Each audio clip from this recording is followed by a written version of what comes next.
Well, to talk a bit more about the situation there, let's bring in our Irris Makler in Jerusalem. Irris, first of all, tell us a bit more about this new move for vaccines. Why the importance of vaccinating 16 to 18-year-olds? Basically, they want to get them back to school. I think they'd vaccinate under 16 if they could. They can't because the vaccine wasn't trialled on anyone under 16, and so that would be impossible at the moment. But I have just seen on Twitter that Pfizer is starting a trial on children in the US now, so perhaps with the fullness of time they will be able to do that too.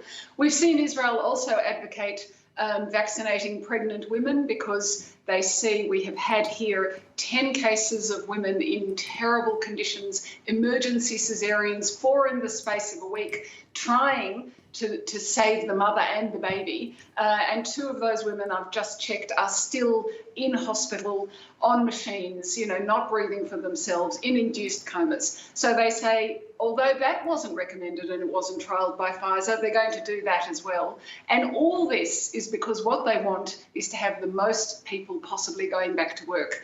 Just think about the statistics of the population here. The demography is that it's a very large young population. 30% of the population is under 18. So if they aren't being vaccinated, you're never going to get to that 70 to 80% herd immunity that the scientists tell us is the figure we're aiming for.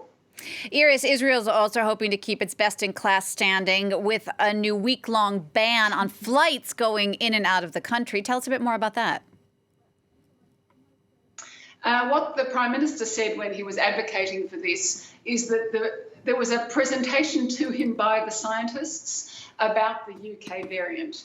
So it's now, the scientists told the Prime Minister, 30 to 40% of the population is the UK variant, and they expect it will be all of the coronavirus illness here within a few weeks. That has definitely frightened the politicians. What they were saying is we can't bring in any more illness. It's bad enough that we have let so much new illness in here. We don't yet know if the vaccines, how they will work against the UK variant. Certainly we don't know about the South African variant, any other changes. So I think this is desperate measures, although I have to say, critics in the opposition say it's bolting the stable door, it's shutting the stable door after the horse has bolted. What's the point now when 30% of your population already have the UK variant? But still what we see is the vaccine racing the mutating virus.